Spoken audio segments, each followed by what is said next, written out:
Bienvenue sur ce plateau ZDNet consacré à OpenStack, un sujet qui fait débat et pour lequel nous avons convié deux experts qui travaillent quotidiennement sur le sujet. J'ai à ma gauche Étienne Cointet. Étienne, vous êtes architecte et avant-vente cloud EMEA chez Hewlett-Packard Enterprise. Et Gauvin Possantec, vous êtes expert et contributeur OpenStack chez Objectif Libre. Alors, tout le monde connaît Hewlett-Packard Enterprise, mais peut-être moins Objectif Libre. Gauvin, qu'est-ce que fait Objectif Libre dans la vie et particulièrement autour d'OpenStack? Alors, Objectif Libre, c'est une société de services, tout simplement. Voilà, on travaille principalement autour de l'open source et des outils d'infrastructure, dont OpenStack.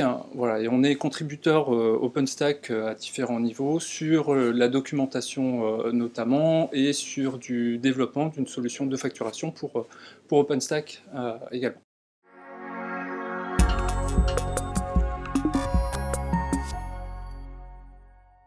Alors, OpenStack, tout le monde en parle, mais je voudrais qu'aujourd'hui on parle un petit peu de façon concrète.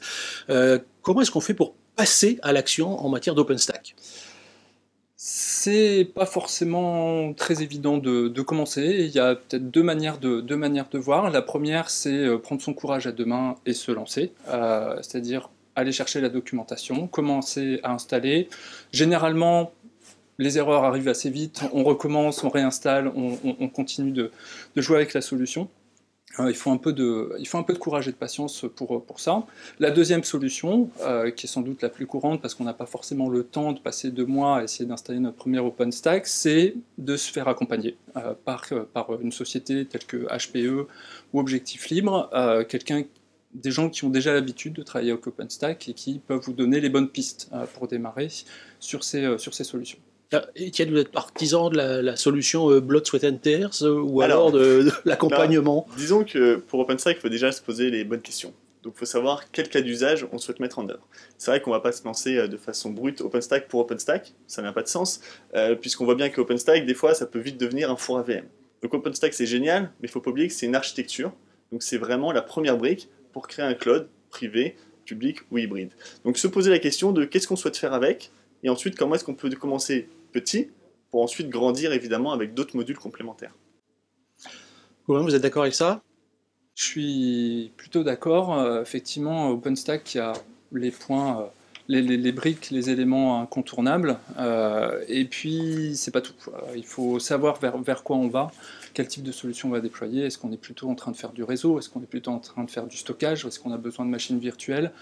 Sont plein de questions qu'il faut se poser en amont, parce qu'une fois qu'on est lancé sur le projet et qu'on se rend compte au bout de 6 mois qu'en fait l'OpenStack n'est pas du tout adapté à notre besoin, c'est trop tard.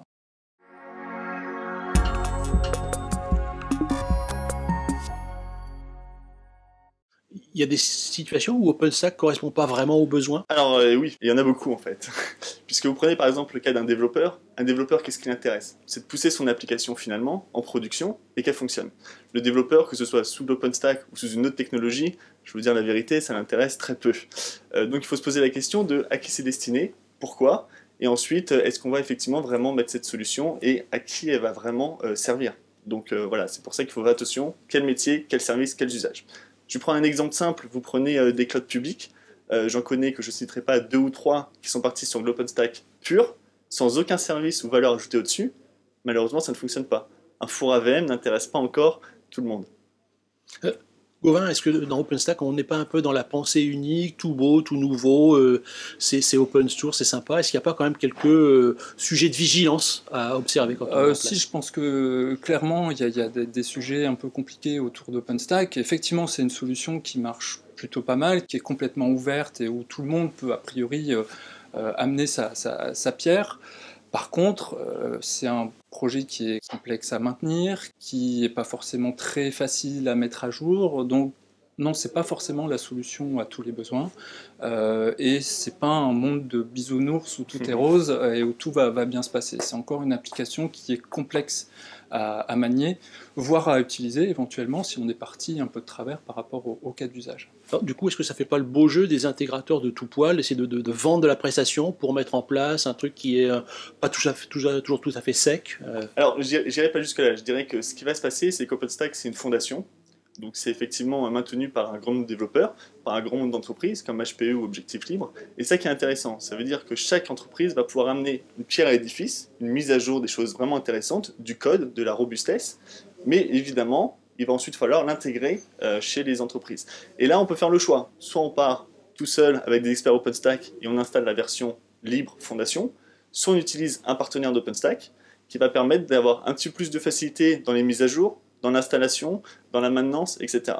Donc c'est un choix à faire suivant, est-ce qu'on a un OpenStack expert chez soi, ou est-ce qu'on souhaite être accompagné et partir sur une solution qui effectivement du coup est une solution d'un des partenaires et pas la solution pure libre. Alors, justement, là, vous me dire, est-ce qu'on a un expert OpenStack chez soi? Est-ce que quand on met en place de l'OpenStack, ça veut dire que je vais avoir des gens pour contribuer, participer ou au moins écouter? Ou est-ce que je me repose sur des partenaires tels que vous et j'ai pas besoin de modifier mon organisation? Je pense que les deux fonctionnements peuvent être valides. Je pense que ce sont des choix d'investissement de personnes qui vont permettre de partir sur telle ou telle solution. Je pense qu'il ne faut pas se leurrer. Une personne qui gère un OpenStack dans une entreprise va passer son temps à ne faire que ça. C'est pas une occupation qu'on fait le vendredi soir avant de partir parce qu'on a une heure avant le week-end. C'est quelque chose qui prend énormément de temps, qui est complexe. J'irais même jusqu'à dire qu'une seule personne pour faire ça, c'est peut-être un petit peu léger d'ailleurs. Voilà, donc il vaut mieux, je pense, soit vraiment investir en termes humains beaucoup de monde, en tout cas pas mal de monde, ou partir sur un accompagnement beaucoup plus complet. Les deux solutions sont envisageables.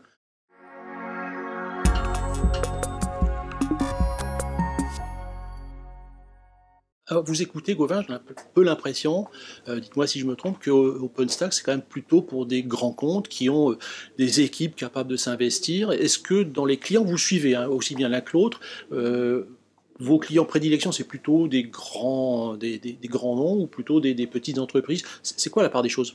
Alors sur HPE, évidemment, on est plutôt sur les grands comptes. Donc c'est-à-dire qu'on va avoir des grands acteurs du marché, que ce soit télécom ou autres, qui vont permettre effectivement d'avoir une solution d'architecture flexible, scalable et extrêmement adaptée à leurs usages qui sont en général évidemment très volumineux. Donc on peut les conseiller de partir sur OpenStack et c'est ce qu'on fait avec notre solution, la solution HPE. Et effectivement, si jamais ça ne convient pas tout à fait, on va pouvoir rajouter des briques au-dessus, des services également associés, mais on ne va pas mettre juste un OpenStack en général, ça ne suffit pas. Et Gauvin, chez Objectif Libre, c'est aussi du grand compte ou vous avez aussi des comptes peut-être plus modestes? On a eu l'occasion de travailler avec des comptes plus modestes pour le coup, et effectivement, ça peut marcher que si on fournit de l'accompagnement. Je dis on, c'est Objectif Libre ou quelqu'un d'autre, mais ça demande beaucoup trop de ressources OpenStack pour un petit compte. Donc il faut de l'accompagnement, effectivement. Et dans ce cas-là, est-ce que petit compte, ça veut dire aussi petit cloud? Oui, est-ce qu'OpenStack, ça n'a pas besoin d'un grand volume? Est-ce que ça peut fonctionner opérationnellement et économiquement aussi? Parce qu'il faut peut-être parler un petit peu de ça. De façon économique, est-ce qu'on peut faire un petit cloud OpenStack? Je pense qu'on peut tout à fait faire un petit cloud OpenStack. On peut parler d'une dizaine de serveurs à l'opposé des quelques centaines ou milliers de serveurs qu'on peut trouver chez les clouds publics. Ça fonctionne aussi. Techniquement, il n'y a aucune contrainte. Voilà, on n'a généralement pas les mêmes besoins et pas la même complexité aussi à ce niveau-là, donc il y a sans doute un investissement un peu moindre, mais je pense que c'est une solution qui est tout à fait valide pour apporter de la virtualisation, de l'automatisation et des nouvelles manières de faire au sein d'une petite entreprise. Ça marche tout à fait. Étienne? C'est tout à fait ça, c'est-à-dire que si vous voulez, une petite entreprise va commencer avec quelques modules. Ce qu'on disait, il y a à peu près 6 modules qui sont importants dans OpenStack, qui sont les modules particulièrement core en fait finalement d'OpenStack, et ensuite elle peut en rajouter à la suite. Si jamais vous avez besoin demain d'une plateforme de containers, vous avez besoin de gérer du stockage de type objet, etc., vous allez rajouter finalement des modules et vous allez gérer ça au fur et à mesure. Donc, on peut commencer petit. Étienne, peut-être je vais dire une bêtise, là vous êtes en train de dire je rajoute des modules, ça veut dire est-ce que je diverge de la distribution classique, je fais ce que je veux? C'est exactement l'OpenStack Foundation, c'est-à-dire que vous avez des modules qui sont obligatoires, mais l'OpenStack Foundation propose également d'autres modules complémentaires qui vont permettre au fur et à mesure de faire évoluer le produit. Et c'est vraiment ça qui est génial avec OpenStack, on le dit peut-être pas assez, mais c'est que c'est une vraie plateforme communautaire on peut commencer petit, et ensuite n'importe qui peut contribuer, rajouter des modules, et faire grossir finalement cette architecture en une véritable solution de cloud public ou privé.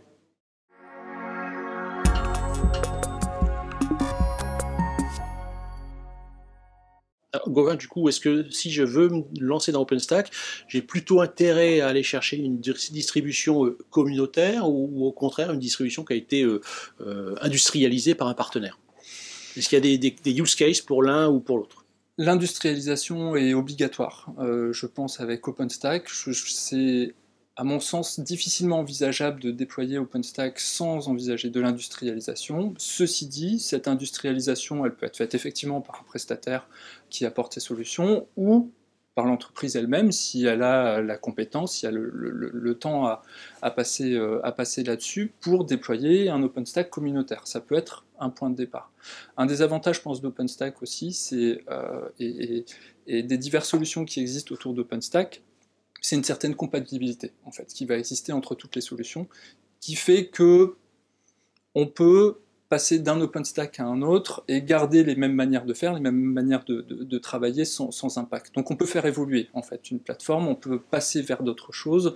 Un choix qui a été fait là tout de suite maintenant et pas forcément voilà, celui qui perdurera pendant les 10 ans à venir, même si c'est pas forcément évident de switcher d'un côté à l'autre, mais voilà, il y a cette idée de compatibilité qui existera entre toutes ces solutions OpenStack, puisqu'on reste sur des solutions OpenStack, donc pourquoi pas envisager des changements en cours de route, si besoin.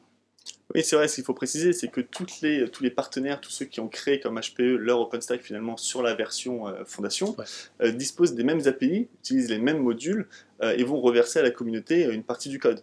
Donc c'est-à-dire qu'effectivement, étant donné que les API et les langages sont les mêmes, on a vraiment créé une norme d'infrastructure où finalement vous mettez OpenStack au-dessus de l'infrastructure et peu importe l'infrastructure que vous avez en dessous ou même l'OpenStack, vous allez pouvoir dialoguer de la même manière pour tous les éléments au-dessus, type la plateforme ou le SaaS, software de service. Alors, Étienne, il faut toujours terminer un débat par une vision vers le futur. Comment est-ce que vous, chez HPE, vous voyez l'évolution d'OpenStack dans les 12 à 24 mois?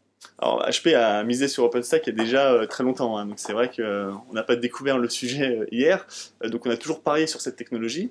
L'histoire est en train de nous donner raison, effectivement, puisqu'on voit que maintenant tout le monde se met dessus, et je pense que ça va continuer dans cette direction avec également les modules au-dessus. Donc, ce que je disais tout à l'heure, vous prenez Cloud Foundry, on a effectivement développé également notre version de Cloud Foundry pour l'installer directement sur un OpenStack.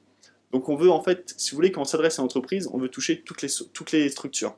L'infrastructure, la plateforme et le software.